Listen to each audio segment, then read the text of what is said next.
Hey there, and thank you for joining us on the Designated Pundits. We are previewing the 2025 Major League Soccer season for all 30 Major League Soccer teams, and right now we're going to talk about the LA Galaxy.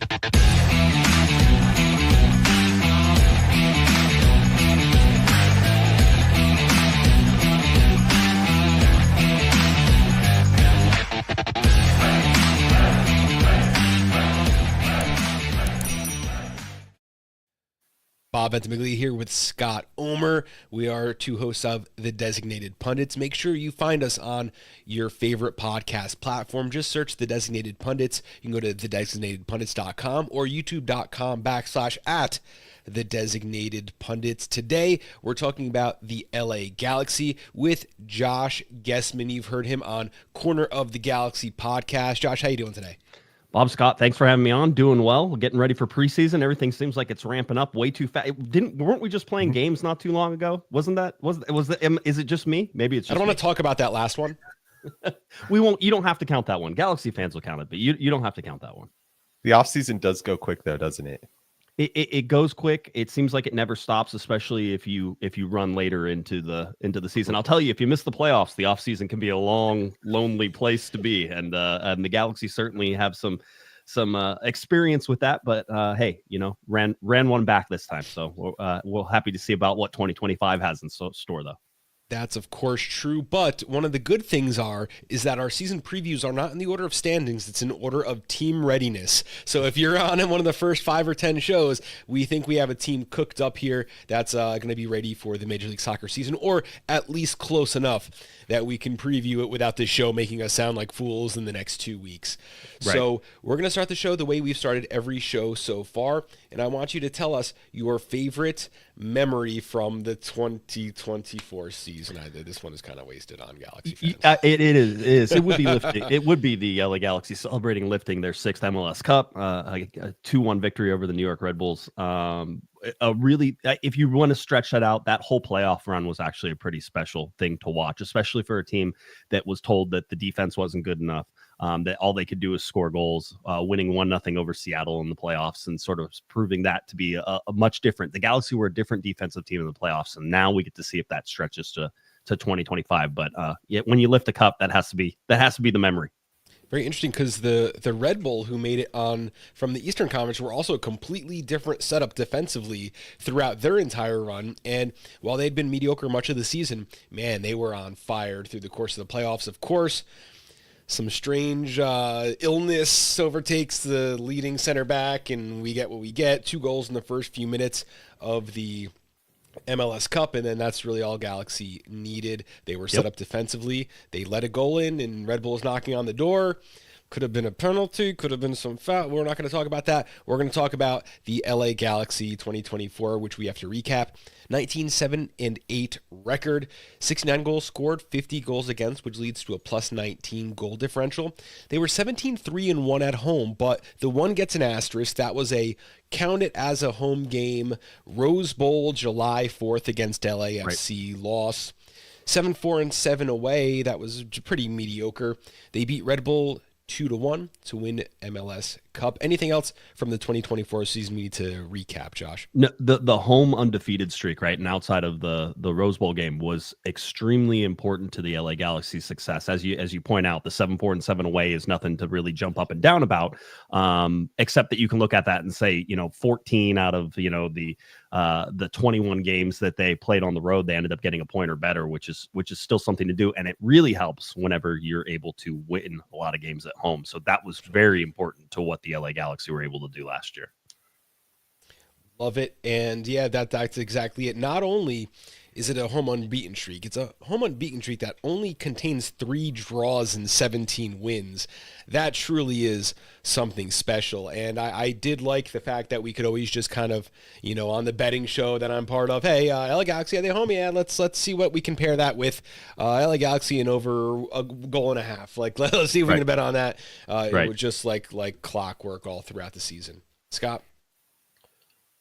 The LA Galaxy were a team that I thought, man, for most of the season were irresistible, that you had to watch them. I mean, look, the winning record is great, but boy, were they entertaining. A little bit of Showtime Lakers, right? That's what we were sort of comparing him to, is one of those that you have to sort of watch, different than if you go back into like 2012 or 2014, where we got into the tiki taco. And as much as this LA Galaxy team liked to build up, they were very direct whenever they got the chance to be. And I think people discounted that a lot, with the speed of Joseph Paintsel on the outside, speed of Gabriel Peck on the outside, Dejan Jovalic doing exactly what he needed to do in the center whenever he did it. And then they had the maestro in the center, Ricky Puig. That was really what it was all about. Watching a guy dance around 3 or 4 players in the middle, somehow breaking free, creating shots, creating chances. It was at times, I mean, he doesn't get enough credit because the Galaxy were really bad before, so people didn't really pay much attention through maybe the first half of the season. But Ricky Puig is one of the most exciting players in Major League Soccer, and I don't think he gets that credit a lot. I think he was starting to get it towards the end, the second half of the season. Yeah. And you just look at the amazing amount of touches he's had on the ball over the course of the last 2 seasons. It's been fantastic. Of course, LA Galaxy, I felt like we got to watch a little extra Galaxy. Started with AFCON with Joseph Paintsel there, a player we all got to learn very, very quickly, very immensely talented player. Let's take a look at the 2024 contributors by number, though. You had Gabriel Peck, 16 goals, 12 assists. Dejan Jovalic, 15 goals, 5 assists. He's what I call like a volume guy. He's not stunning at anything he does, and you can take a lot of mediocre, like a little better than average MLS strikers and throw them on this team, and you're going to get very similar results to exactly what you see right there.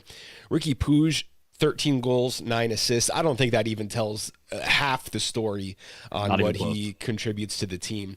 Paintsel, 10 goals, 7 assists. It felt like a whole lot more, and he is a guy that I really like to watch play, not only for his speed, but he wants to be a part of everything. I saw him in the playoffs. I want to say it was the game before the final, where he's punching the ground. He wants the ball. He wants to be, that guy. Something you got to love to see on every player. And then he contributed, I think, a goal and an assist in that match a little later on. Diego Fagundes may have been one of the surprise players of the season. 4 goals, 1 assist, had a kind of an instrumental part, I think, at the beginning and at the end of the season for them. And Yamane with 4 assists. And as far as right backs go, he was on the offensive side of the field quite more often than I thought. It seemed like every time I looked at him, he was running up and down the field like an 8. Very, very exciting. I mean, just exciting guys to watch. And I say this all the time. East Coast guy here, even if we're going to a game, if it's a home game, you're getting home 10:45, the wife and the dog are in bed already. I get to turn something on, and it's Portland, it's LA Galaxy, and not, maybe LAFC, certainly not the guys down south there in San Jose. They're not getting that TV time. This is LA Galaxy time. Yeah, it was. I'd say Miki Amane, really interesting positional-wise. Greg Vanney likes him to tuck in defensively whenever they want to play defense. So you'll see him on the right-hand side. He'll move more into almost like a stopper position in front of the back line, and he'll tuck in a little bit. And then whenever he gets the green light to move forward, playing off the speed of Gabriel Peck, left-footed, cuts inside. Miki Amane able to come and run on the outside, right? So you get those options there. The engine on Miki Amane, the engine on any of the Galaxy's outside backs or just the guys on the outside is just tremendous, and has to be, like I said, direct when they want to be. They can build up and hold possession, and Greg Vanney always likes to tell us it's hard for the other team to score if we have the ball and we're passing it around, and he's correct in that. Just had to limit those mistakes, and those mistakes didn't go away really until the last maybe 10 games of the season. 3rd best possession percentage in the league last season, by the way. So I think you can see the team leaning into that philosophy. They do. They like to do it. Holding possession is a really good defensive strategy for a team that wasn't always good defensively. I know we haven't talked about defense yet, but the real addition and the reason things changed probably in that last 10 games was, sort of the final add-on of Amiro Garces, Emmy in there playing at center backs next to Maya Yoshida instead of Jalen Neal. That replacement really led the LA Galaxy to a much different defensive stand whenever you look at what, sort of transpired over the last 10 games or so.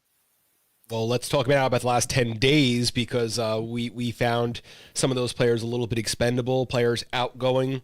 Caceres, Zavaleta, Jalen Neal, that's 2 of your starting center backs that I would have penciled in week Maybe not week 1 because Neal had a little bit of a knock, but and Zavaleta they just announced they re-signed him. So it was one of those where they weren't going to pick him up and they weren't going to bring him in. So Zavaleta comes back. He is, by the way, Galaxy fans love to hate him because he's the nephew of Greg Vanney. So they feel there's some nepotism there. But Eric Zavaleta is a great locker room guy. He's a serviceable like CB4 on your depth chart, right? CB4, CB5, and he makes like league minimum and doesn't hit the salary cap. I don't know what else you want from sort of that guy who's going to probably not start too many games, right? Everybody needs that guy in the roster. A 100%. guy who doesn't really throw wrenches into things anywhere, who will be content to not play a ton of games. Right. Yeah, and just as a good locker, one of my co-hosts, Eric Zavaleta, good for a goal once a year and good for a red card once a year. So that's sort of what you get with Eric Zavaleta. You get it all. It's good and bad. But as CB4, CB5, you're not exactly worried about that. And at league minimum being $120,000 now, he's making like 80 something $1,000, like vet league minimum, right? So we'll see what it ends up being this year. But yeah, his salary numbers are low. Go tackle the $850,000 a week Messi. You go mark him. I don't need to just pull him down by his hair or something. Go out there. Love it. Midfield's going to look a whole lot different. You had Gaston Brugman, MVP of the MLS Cup, and Marky Delgado, who is a consummate pro. We just talked about LAFC. He is, going from one LA team to another. They really, really need an MLS professional style player. That is Marky Delgado. He's going to be great for their transition coming up. But those are 2 losses to you, and Ricky Puig will be out for a whole chunk of the season with his torn ACL. Was it an ACL? Yeah, I think ACL is correct, and that happened in the semifinal game, right? So just before MLS Cup, and that's when Gaston Brugman stepped up. Gaston Brugman off to Nashville, Mark Delgado off to LAFC. Really interesting. Mark Delgado, I think he wanted the long-term deal, and the Galaxy couldn't give it to him, and now he's going to get that long-term deal at LAFC, and so. It all makes sense. The Galaxy were hard on the cap this year too. So when you look at these outgoing and incoming, there's a lot of cap savings and stuff that's being moved around. Incoming players, you guys did make a whole bunch of moves. Matthias Jorgensen, Zonka, we're going to be calling him throughout the season, will be on the back line. Maya Yoshida looked like he was going to be gone. He, if I recall correctly, he is being brought back now. He is. He signed a 2-year deal for less money. We talked to Maya yesterday. He talked about how he took less money. That was the first thing he said. So he was like, took less money to sort of come back to LA. And we expected that at his age that he would have to come in a lower number. So I think if you were around the LA Galaxy front office, they thought he was going to come back, but it was about sort of making that deal happen. And so it did happen. So 2-year new contract for Maya Yoshida. Also adding a MLS's pro Sean Davis. He's Red Bull to Nashville. That pipeline worked out a couple of times. All our captains were going to Nashville. Now he's in LA Galaxy. I don't really know what he has left in the tank, but he was a very intelligent player, and if he doesn't have to rely on his body later in his career and he could eat some of those minutes, could be a solid addition, certainly in the locker room. He's somebody who has his head on tight. I'll love to see that. And then behind John McCarthy, you brought in, I guess, Brady Scott. He's not even on my depth chart. You brought in JT Marcinkowski, who was like an up-and-coming name in the goaltender universe for a little while. So the big deal here is that the LA Galaxy now have 4 goalkeepers on their roster. Because they also add Novak Mitrovic, who is the number 2 heir apparent to John McCarthy. And so now the big question is, what are they going to do with 4 goalkeepers? Because you're unlikely as a team to have 4 goalkeepers. 3 goalkeepers you could have. 4 is probably one too many. I still think there might be some movement here. Interestingly enough, we don't expect Novak Mitrovic to go anywhere, which would be one that you could say you might be able to move and get some money. He could go overseas and do a bunch of things, but the Galaxy has spent a considerable amount of money acquiring him. And so he seems like he's there. So I don't know if John McCarthy is the number 1 starter. I don't know how this all works after preseason. Greg Vanney was sort of saying we have to let the dust settle. We'll see where everything lays out. So certainly not a vote of confidence for anybody there. But with JT Marcinkowski, I think they're looking at it a little more as a rehab assignment. So maybe they carry a 4th off roster. Maybe somebody goes down to Ventura County, that type of thing. But yeah, 4 goalkeepers right now. I thought it was interesting. JC Marskowski, again, this was a guy.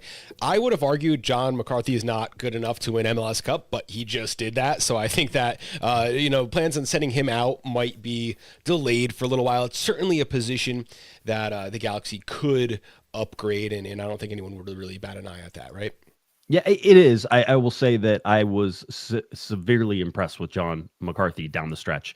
I don't know if you can call him a big game keeper, but in big games, that guy shows up. He didn't have any of the sort of trappings that you would look at where he'd give balls away or cause confusion on the back line or give up a big rebound. None of that happened down the stretch. None of that happened, down the last 10 games of the season. It's hard to kick that guy out of the first spot there, but I wouldn't be surprised if something ends up rolling here by the end of preseason and everything like that. But right now, you have to say John McCarthy, it's his spot to lose, right? Mm-hmm. Yeah. Josh, getting some love from Juan Vargas tonight. This is nice. Yes, my nickname as the Podfather has preceded me. We Corner of the Galaxy is the longest running team-specific podcast in Major League Soccer. We started in 2009, just slightly before my good friend Mark Fishkin over at New York Red Bulls and Seeing Red. And so I started about, 4 or 5 months probably before Mark did, and he and I have been battling it out there for a while, but we have been going. This is my 17th season covering the LA Galaxy. So we've been doing it for a long time. So I appreciate the shout out. Well, awesome. Well, look, you mentioned the defense earlier. Bob's taking us to the depth chart. I do want to talk about the defense. We just talked about the goalie situation. Right. Let's talk about maybe this back line, because LA's defense last season, look, I brought this up in a lot of our episodes. I said, hey, this defense is not good, but the offense will win in any shootout, so it doesn't matter. Did this defense get better? Yeah, it got a lot better. As a matter of fact, down the stretch, it was seriously impressive. Galaxy went to basically giving up 2 goals a game to giving up 1 goal a game, which isn't like great, but you have to understand that's the last 10 games of the season, right? You shouldn't have made that big of a move in that last third, right? Amiro Garces is the reason.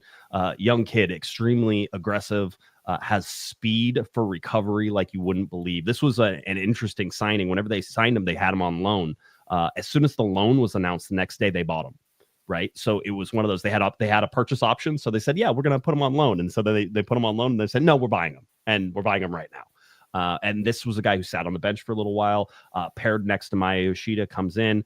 His aggressiveness sometimes caused him some problems, but his speed was able to sort of help him recover with that. And then you look at Maya Yoshida, an aging player, but played almost every minute of every game last year. And so you put speed and recovery speed next to Maya Yoshida, and all of a sudden things that would have gotten in behind the defense before, somebody like Amiro Garces can sort of track down. The other parts on the thing, Julian Aude was out for most of the season with what we think was a hernia issue.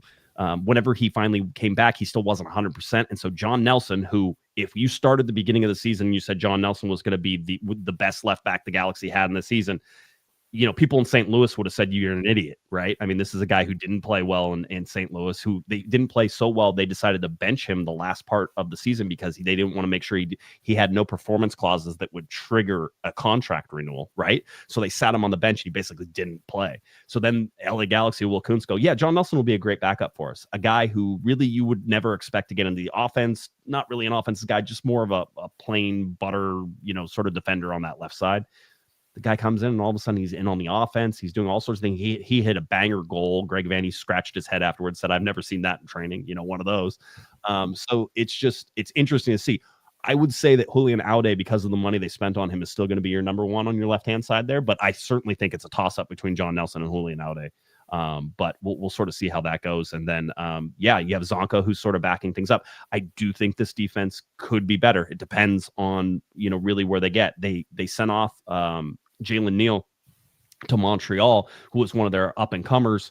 And now you sort of look at who's going to replace him as sort of that young CB. And so we're gonna keep an eye on that as that goes. I think they signed some academy guys that could possibly fit that role. But right now, I don't hate Maya Yoshida coming back. I don't hate having Zonka come back as sort of that guy with a ton of experience and next to Amiro Garces. But Garces really changed things around there.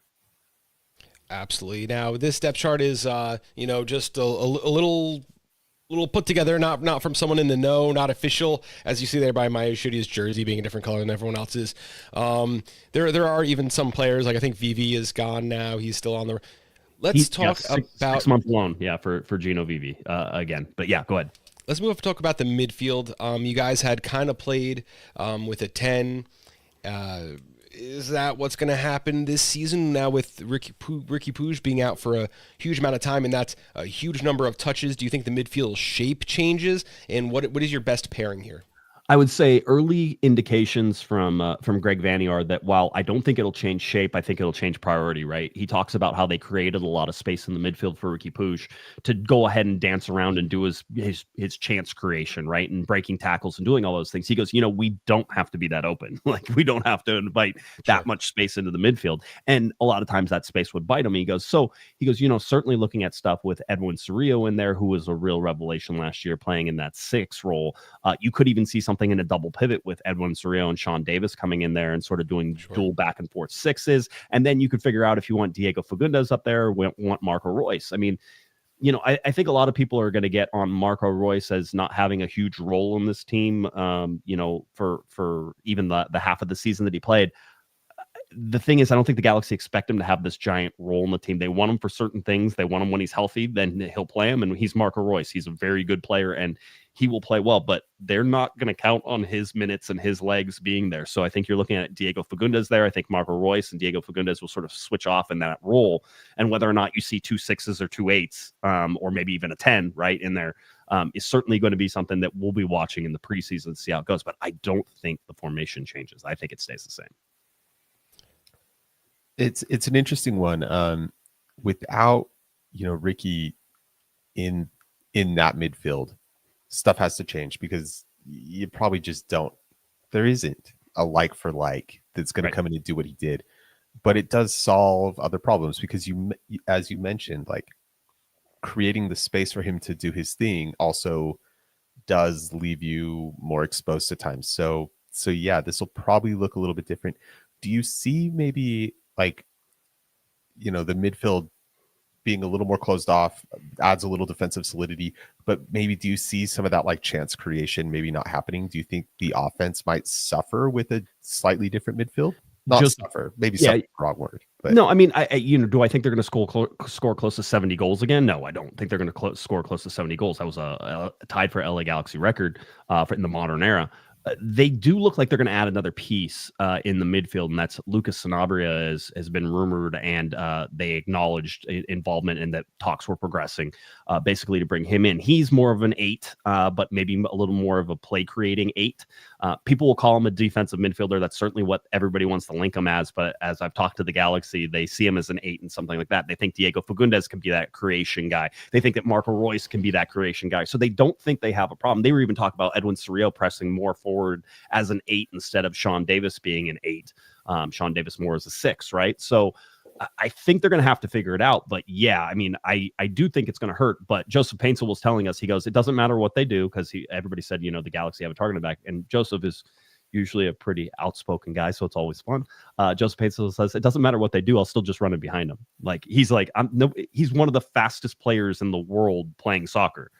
So he's sort of like, I'll just run in behind him. It's not that hard. We don't have to overthink this. We don't have to change things. Like, the whole deal. He goes, I'll get behind him. Gabe will get behind him. Like, we know how to play that game. So, a little bravado there, but I think sometimes simplicity whenever you don't have Ricky Puig. And I don't think they're going to. Somebody mentioned July, and Greg Vanney almost fell over and holding his chest, saying, I don't think he's coming. Like, he said, wow, that's optimistic, right? The whole deal. So I don't think Ricky Puig is realistically. Maya Yoshida said like October, right? So like, I don't think it's that far either. August, September is probably that time zone you see him, but that's most of the season in Major League Soccer. It's also the case where I think a good coach would limit him, because Puig is going to want to be out there on a walking boot, and we can't allow that to happen for his future either. I love what you said about Paintsel. He was actually clocked as one of like the top 5 fastest players in the world, and out of those top 5 fastest players in the world, like I think 3 or 4 were Major League Soccer or Major League Soccer adjacent at that time, and it doesn't only have to do with the actual top speed that you can run. Of course, you have to be very fast to get there, but maybe Major League Soccer is leaving him a little more space than maybe Europe might be in that case. He does run behind players. quite a bit. Let's talk about this attacking trident. Obviously, they did a whole lot. I talk a lot about Joveljic. I like him. I think that he is a player I've been wrong about. I said Galaxy's going to need to improve on that position before last season, and I wasn't the only one saying that. Nope. And we were saying it too. We all said it 2 years ago. Turned out that was not the case, and I don't think it's because he's some super skilled all-star. I think he just fits the system really well, and I think there are a lot of players who are outside of what we would consider the top 10 goal scorers in Major League Soccer who would do the same. They'd score 15 goals in that position too. So I want to talk about these three guys, their position and their backups there too.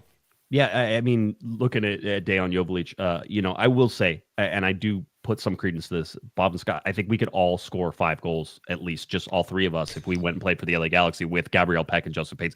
If you stand in the right spot, you're going to get some good service. That being said, Joveljic created some amazing shots and some amazing goals. And for a guy who's not really a creator, he figured out ways to create space. He was injured for a couple months in there too, where he wasn't 100%. So you figure 20, goal contributions, 15 goals.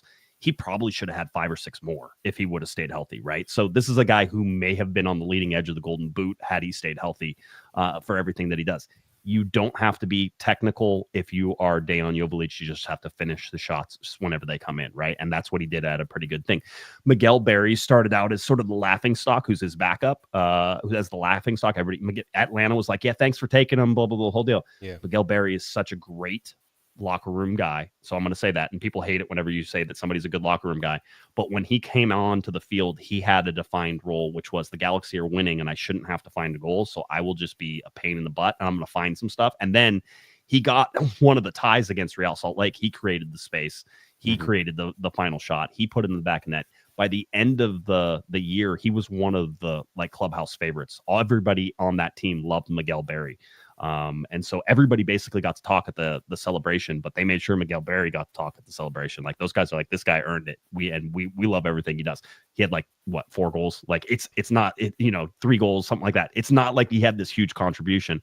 And quite honestly, Joseph Paintsel, Gabriel Peck, are more of the backup for Dejan Joveljic than Miguel Berry is, right? Miguel Berry plays that position in a different way, but if anybody gets injured, Diego Fagundes goes to a different spot. Joseph Paintsel played some of the forward role. Gabriel Peck can play at the forward role. So, we look at the depth chart and we say, hey, it's Dejan and Berry, but it's not really. It's Dejan and Paintsel and Peck and Fagundes, who all you could probably play Marco Royce in that position if you really wanted to as well, right? So that's sort of how that whole trident lives. But Gabriel Peck was, the breakout guy that everybody was hoping would come to roost for the LA Galaxy. Peck was amazing for most of that year. So just fun to watch. And I think he has another gear. So I don't think you've seen the best of Gabriel Peck yet. Can you hold on to him? I think he turns 24 in a couple weeks. Yeah. He's aging out of the young DP. So he hit the cap. Joveljic aged out of his U22. So he hits the cap now. So it's a whole Galaxy had to come up with $1 million just to cover those two on cap hits, right? No, you're not going to be able to, but you hope you keep him for another about year and a half, and then you sell him for about $30 million. That's the hope. It's going to be one of those. Arsenal is already knocking on the door. And so we'll see if that continues to happen as things go along. As they normally do, we have some 2025 storylines to cover, and they've kind of come up in conversation already. Can they keep a 4-3-3 and replace Puig at the 10 or go to another formation? It kind of seems like they're going to keep the same formation, maybe use it a little differently, maybe not so much dancing around with the ball. But as much as we talk about Puig and the positive now after the Cup win, there were times where it was almost frustrating seeing him do that, a little too much dancing around and in the center, stuff like that. So I don't think it's necessarily a complete wash. You're going to play a little differently, but we don't expect any major changes. Right? No, I don't see any major changes, but they're going to play differently. They will look differently. I don't think they'll be as dynamic or as exciting. They're still going to score goals, though. There's still a lot of guys who can score goals. So we also talked about the defense. Can they improve the defense to give up less than 50 goals? You think that they are already on that track as of the last 10 games of last season? Yeah, we'll see. Basically, you got everybody back from the starting lineup. You can start John Nelson. You can start, Maya Yoshida. You can start Amiro Garces. You can start Miki Amane. So none of that changed. And if they are able to stay healthy and do all that, we'll see what Zonka can sort of provide as backup there. And I still think they're a CB short. So I think you'll see more than that. But I think from starting wise, you have another year of familiarity with Edwin Cerrillo sort of keeping track of everything in front of them. I think that you will see an improved defense. And this is the last one. This is a question that I love to ask because it is specific to very good teams that need to take their competitions in priority order.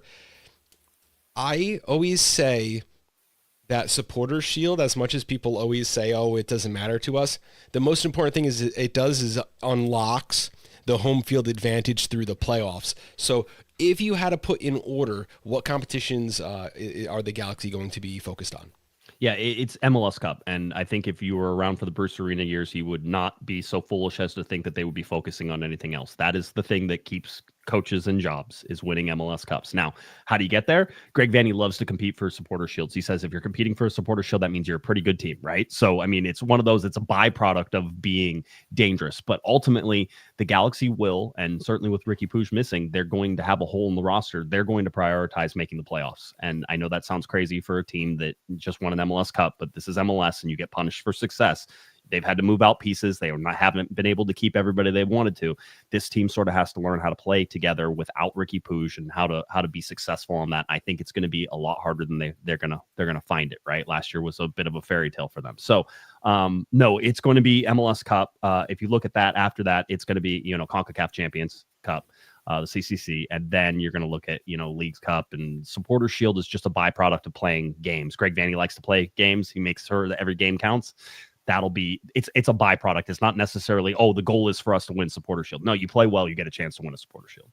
And so that's sort of, I think that's how it'll be focused. I don't think CONCACAF Champions Cup is going to come at the expense of the season, just because of how this team sort of seems to be lining up right now. If they returned the team got to stay exactly the same and it came back for next year, I would say they might look at CONCACAF and say they have a real chance. But there's going to be a learning curve here, and unfortunately, they play 7 games in the the second month of the season, so it's going to be a lot. I noticed there's another club competition you're not competing in next year, the Club World Cup. Can you talk about that a little bit? If for those of you who are following, I don't know that these are related. We don't know if they're related. Miami's going to be there because they won Supporter Shield. Galaxy won't be there, even though they won MLS Cup. The LA Galaxy were invited to go to the Club World Cup before, and that was the year it got canceled. In fact, they were getting ready to fly over to Spain, and I think they were going to play like Real Madrid in Spain there, and it was going to be this big thing. So it's nothing new to have it taken away from you.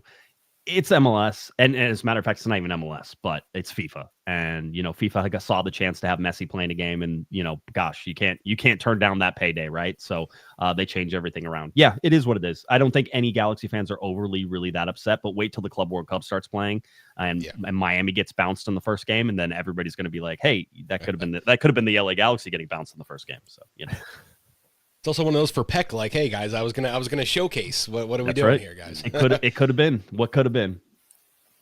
What could have been? What could have been? Look, let's move on to looking ahead. Realistic season, best possible outcome, worst possible outcome. I'll give you a sec to think about it. Maybe I'll just sort of prime the pump here, if that's okay. We've talked a little bit about this. Realistically, new faces, new things. I don't think this team has to be at the top of the table all season long. I know Greg Vanney would love it to be, because that means you have a good team. Right. But I think there needs to be some allowance for getting new players up to speed and figuring out new ways to win games and stuff like that. But realistically, this is still a team that should be at or near the top of the table at the end of the season. Yeah, I don't disagree. I mean, top 4, top 5, and I say that just because you don't know what Ricky Puig, how that is going to sort of transpire. What happens when he comes back? Did the Galaxy even learn how to play without him?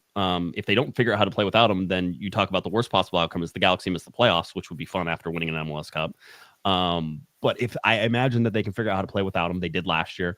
If they can integrate everybody in there, I think, the 4, the 3, the 2 in the Western Conference is where, again, I could see 4 or 5 being realistic. The best possible outcome, 1 or 2 in the West, and I don't think it gets higher than that. I think that they might have an idea of being on the Supporter Shield, but I honestly don't think that they have the team to do it yet. But I'm still waiting for everything to sort of come in. I don't know that it matters, right? I don't think it matters. I agree. I don't think it matters. And I think with Supporter Shield a little bit, you maybe need a little bit of luck. You need in the East for teams to not be dominant, and you need more parity, right, across that Eastern Conference.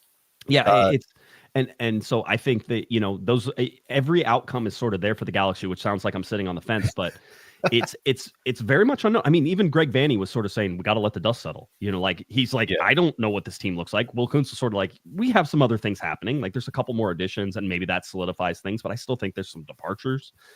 So yeah, it's one of those where I think it's a wide range. You don't figure out how to win without Ricky Puig, you're not going to win a lot of games, right? It's one of those. So the thing that I go back to is, like, a couple years ago, we were covering kind of Galaxy games, and I said the Galaxy was a bad collection of good players. And that was like the period where they were missing the playoffs and stuff like that. I don't think that's true. 2 years ago, where they were not 12th in the standings, second 13th from the bottom. 13th from the. In fact, we wanted to make T-shirts that said "still in 13th" because the Galaxy were like in 13th place for the whole time. Yeah, it was absolutely crazy, and you're 100% correct. Good players couldn't play together in whatever system they were trying to. Yeah, and I just don't see that anymore. The floor, I think, for the Galaxy is much, much higher than that, and I would be really, really shocked. I think a lot of things have to go against you before this team falls out of the playoffs. I think if you talk to anybody, and that includes managers, GMs, fans, reporters, that there's still PTSD from the 2023 season where everybody got injured, nothing happened. Like for a couple games, they were like, "Oh, this is the team we've been waiting to see." Like, yes, the whole deal, and it just couldn't get off the ground. So until that sort of gets rinsed from our mouths, that we're still there. I don't that aftertaste is still there, and I don't think anybody wants to be too overly optimistic. But yeah, the storylines, the big storyline is going to be Ricky Puig, right? And it's going to be talked about after every game. Oh, well, they really could have used Ricky in this game. Oh, well, it could have, maybe this happens in this game if Ricky Puig was there. It's going to be the constant thing that hangs over everybody's head because, as we were talking about at the beginning of this, one of the most exciting players in Major League Soccer, chance creation off the charts, his ability to take over a game whenever you need it, it's not there. Not saying the Galaxy struggled whenever he was gone because they won an MLS Cup without him. They played, I think, 5 games with him and were 5-0-1, or 6 games to 5-0-1 without Ricky Puig. So again, it doesn't seem like it's a huge deal, but can you maintain that for what's going to be the majority of the season? Yeah, my whole thing is the midfield, and you even really good offenses can live and die by the midfield. Brugman, Delgado, Puig, that's a lot. You're going to need a lot of play from Marco Reus. You're going to need 25 to 30 games with all the competitions you guys have. That's a lot of play. Diego Fagundes, same thing. I mean, he's been average kind of everywhere. He looked really good in bursts last year. Can he do that for 30 games in and out each and every week? What does Sean Davis have in the tank? Cerrillo is actually kind of pretty solid. I kind of like him too. I think that's about as solid as you get, but it goes downhill real quickly. And Are you guys going to be able to pick up some depth or have some young guys step up in those situations? That has me thinking that you might get into 5th to 6th place by the end of the season. Like, I still don't think missing the playoffs is a possibility. I just don't see that in the cards. There's one that that just happened. The Elijah Winder signing from Louisville just came through, and that's like you look at that low cost, right? Like low cost. Like you're talking, there's no risk here, 0 risk, only upside. And you're like, what can he provide? And what can if you're gonna get those guys and play it? And again, I think Lucas Sanabria is going to be one to watch as well. If you get the play out of Sanabria in the midfield, I think you're okay. But that's going to be a U22 signing. He's 21 years old. How does he come about and do that stuff? So it's something to watch. We'll keep watching it. Awesome. We will. We're just about to round up. Anything else, Scott? No, just that I expect this team to still be entertaining. There's still players on this team with magic, in their toes. And so, man, yeah, I think if this team still can just get themselves over that playoff line. And I really expect them to do that. Right. I don't think anybody will want them at any point. It's crazy how in one season the Galaxy are suddenly getting the benefit of the doubt again. They're like, you know what? We'll give them the benefit of the doubt. After last season, they get the benefit. I'm like, oh wait, that didn't happen for the 7 years. A little bit of intelligent roster building, and what do you know? Go. Will Kuntz deserves the credit. Greg Vanney for putting it all together. So it's been interesting to watch and a joy at sometimes for sure. Absolutely, guys. And thank you everyone out there for watching us today as we preview each and every one of the 30 Major League Soccer. We got to stop expanding. This is becoming a big chore to do. But Josh, thank you so much for taking the time out here on a Friday night to be with us. Thanks, guys. Appreciate it. Have a great one. Thank you.